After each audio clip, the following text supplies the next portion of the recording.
Chào các con, hôm nay mình sẽ học bài số 4 Amonia và một số hợp chất của ammonium, sách Chân trời sáng tạo hóa lớp 11 nha. Chúng ta đi vào phần số 1 là cấu tạo phân tử của amonia. Các con quan sát cái hình A thì mình thấy cái cấu trúc của NH3 nó có cấu trúc là chót tam giác đỉnh là N. Đó, thì chúng ta sẽ thấy cái hình ảnh và chúng ta ghi nhận lại cho. Phần này thì mình không có nói nhiều, không giải thích gì nhiều ha, mình chỉ ghi nhận cái cấu trúc là được rồi. Tiếp theo chúng ta đi qua phần số 2, tìm hiểu tính chất của amonia, tức là NH3 đó. Thứ nhất là mình tìm hiểu về tính chất vật lý. Thì các con nhìn thấy ở đây người ta thực hiện một cái thí nghiệm. Thí nghiệm này thì lúc đầu là người ta để amonia, tức là NH3 vào cái bình tam giác này nè. Rồi ở trong cái nước ở dưới á, thì mình sẽ có nhỏ một cái vài giọt phenolphthalein. Phenolphthalein là mình biết là nó dùng để nhận biết cái dung dịch có tính bazơ, đúng không? Thì người ta sẽ cắm một cái ống thủy tinh từ trên cái bình tam giác xuống dưới. Rồi mình quan sát á, là cái ống thủy tinh này thì nó sẽ thể hiện cái tính gì? Khi mà NH3 nó gặp nước thì nó sẽ tốc độ hòa tan nó rất là nhanh, thì cái nước nó sẽ bị hút ngược trở lại cái bình tam giác, và khi mà cái nước nó bị hút lên á, như thế này thì NH3 nó sẽ hòa tan vào nước rất là nhanh, tạo thành một cái dung dịch có tính gì mà nó làm cho phenol hóa hồng. Từ đó chứng tỏ là NH3 hòa tan vào nước thì tạo nên một cái dung dịch là có tính bazơ nha. Và vì mực nước dâng lên rất nhanh nha, có nghĩa là NH3 tan như thế nào trong nước, thì từ đó mình chứng tỏ được là tính tan của NH3 trong nước rất là mạnh, nó tan rất là nhanh nha. Vậy thì tính chất thứ nhất là mình rút ra được là. Tiếp theo mình sang phần số 3 là tổng hợp amonia, tổng hợp NH3 thì mình đã được tìm hiểu trong cái phần tính chất của nitrogen.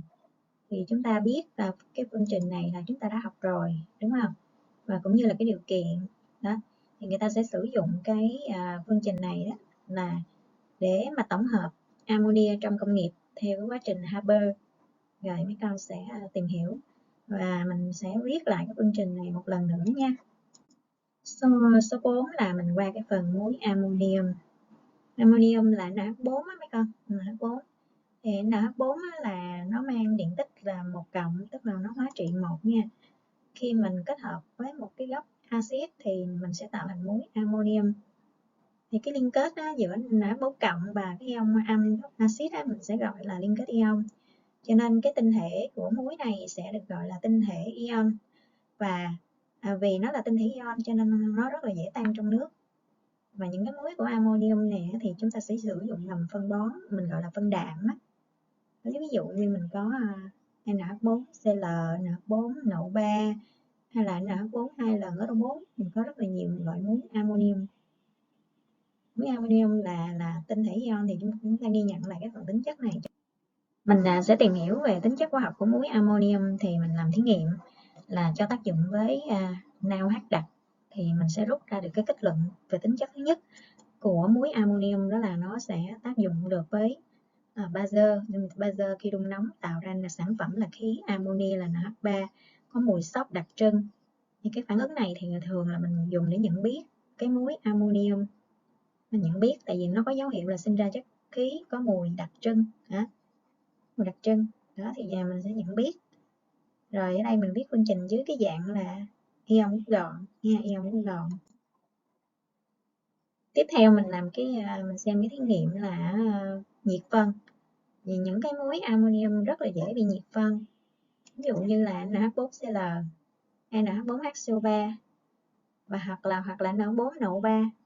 Thì mình thấy là những anh này nó nhiệt phân đó là nó tạo thành từ cái gì là nó nhiệt phân ra cái đó luôn.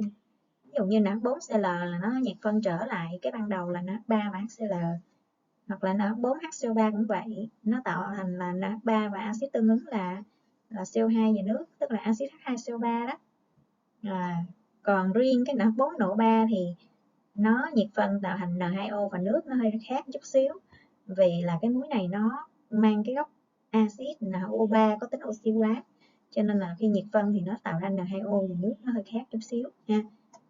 Chúng ta nhớ chỗ này sự khác biệt của các cái phương trình nhiệt phân muối ammonium. Vậy kết luận lại thì muối ammonium nó có hai tính chất. Thứ nhất là tác dụng với dung dịch kèm, thứ hai là dễ bị nhiệt phân khi mà đun nóng ở nhiệt độ cao. Chúng ta qua tiếp cái phần số 5 là ứng dụng. Ứng dụng của thứ nhất là ammonia, tức là NH3. Thì NH3 mình ứng dụng thứ nhất là hệ thống làm lạnh trong công nghiệp. Thứ hai là sản xuất phân bón, phân ure. Thứ ba là sản xuất nitric acid. Thì cái phần này mình sẽ được tìm hiểu ở phần sau nữa. Mình đang còn cái phần sau nữa ha. Vậy ở đây chúng ta chỉ hệ thống lại là những cái ứng dụng của nó thôi. Nhất là làm lạnh, thứ hai là làm dung môi và những cái ứng dụng khác trong đời sống và sản xuất. Sản xuất axit nitric, các loại phân đạm nhân dân. Chúng ta ghi nhận là cái ứng dụng của NH3. Tiếp theo là ứng dụng của muối NH4. Ví dụ như là NH4 độ 3 đấy thì mình dùng để làm phân bón, người ta gọi là phân đạm đó, phân đạm 2 lá luôn nha. Thì phân đạm thì nó sẽ cung cấp đạm cho cây, làm cho thúc đẩy cái quá trình tăng trưởng của cây. Hoặc là một số cái muối khác như NH4Cl, NH42L4 thì cũng dùng để làm phân đạm, hoặc là mình trộn với những cái loại khác làm phân phức hợp nhân dân. Đây là một số cái mẫu loại phân bón của ammonium nitrate và amorphous mà được sử dụng rộng rãi trong cái nông nghiệp. Thì chúng ta lưu ý cái ứng dụng của nó ha.